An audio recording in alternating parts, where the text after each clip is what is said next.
Hey race fans, Alex Weaver here to break down all things doubleheader Dover. I'm going to welcome in our championship winning crew chief, Cole Pearn. Cole, you're back from Indy. How was it? Yeah, it was good up until about, lap 90 or so. And yeah, we ended up on the hook. So not a, not a good end to, a 3-week stretch, but either way, it was still a cool experience. Was definitely weird racing in front of no fans. That was my first experience doing that. So a little bit different, but happy to be home now in quarantine for 2 weeks. So lots of time to reflect on it now. Yeah, I wasn't going to bring up the hook. I was just going to bring up, the whole Indy 500 experience, but you took it there. So, all right, well, you've had time to kind of digest and take a look at the doubleheader at Dover. No surprise that two best cars in the field right now go shot for shot. Denny Hamlin gets it on Saturday. Kevin Harvick gets it on Sunday.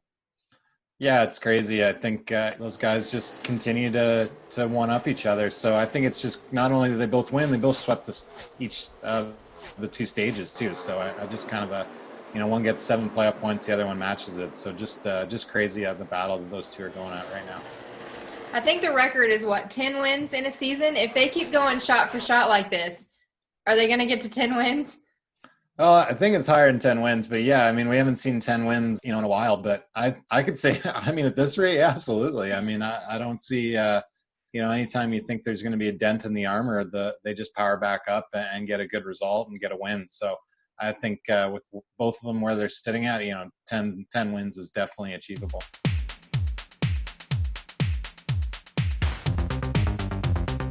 Let's talk about another record, though. I'm sure you're going to be kind of happy to talk about, but it's not victory lane for the 19, but he's placing in the top 3 every single week. What's going on with MTJ?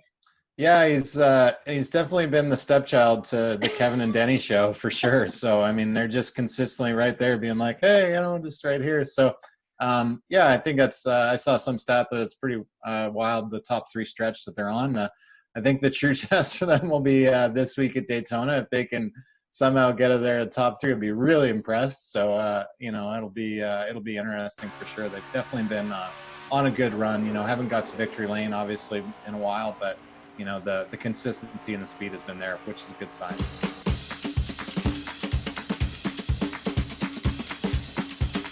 Well, 2 guys that needed a good race at Dover ended up having them on Sunday, and that was Jimmie Johnson and William Byron. I don't know if the argument and the hostility on the radio between Willie B and Chad Knaus helped him have a better Sunday, but something worked for those 2 cars. Yeah, great recovery for the 24. I think, they were definitely not very good on the Saturday, and then to go and change things overnight and then make that big a difference was really impressive. So, it's interesting at the end there with the 2 tires with the 48. Great call there, I think, for them to net track position. It's like he wasn't good enough to beat, I think the 19 or the 4, but, he was good enough to hang on to everyone else. And once the tires kind of evened out, he was in a lot better spot. But, I think the 2-tire call the day before with the 24 really put them in a bad spot. That whole sequence of running long and exposing themselves really buried them. And then, to go 2 laps down like they did, they didn't need to do that. I think if they end up missing the playoffs, that's going to be the one race that you could circle that they're going to regret for sure, because they give up a lot of points, trying to throw a Hail Mary where they could have been more conservative.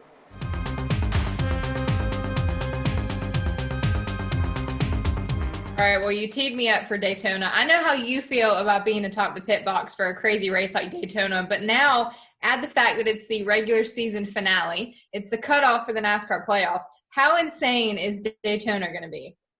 Yeah, I hope they just take that whole where they run at playoff position thing and not even show it, because it'll be, you might have a seizure watching that, how much it's going to change. So, yeah, I think I am happy to not be on the bubble and be involved in that, because that's just going to be a gut-wrenching time because, again, it's do you race for stage points? Do you not? Do you ride? Do you just try and finish?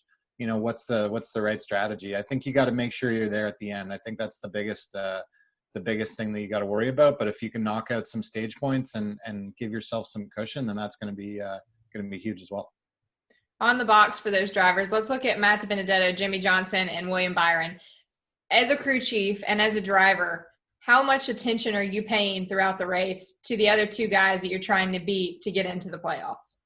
Oh, absolutely. I think at the end of the day, they can say whatever, but I think we've seen in years past where if you don't focus on those guys, then you can end up making a dumb dumb strategy call or something like that. But at the end of the day, that's who you're racing. That's all that matters. You got to beat those guys. And if you do, you're in. So I think, I hope those guys take a clear focus from that standpoint, because really at the end of the day, that's who you are racing. How much are you relying on your teammates, the 88 and the 9, to help you out if you're the 48 and the 24? I mean, maybe, yeah, it'll be interesting. I think it's got to be interesting times at HMS right now with, the two guys right on the bubble being teammates. I don't think we see that too often. So I don't know. It'll be both those guys. Really, the 9 typically does well on the speedways. It's hit or miss for the rest of them. So it'll be interesting how it plays out. All right, Cole. I appreciate you breaking it down for us. Get ready for Daytona. It's a regular season finale. Glad to have you back. Enjoy 2 weeks on the couch quarantining. Thanks.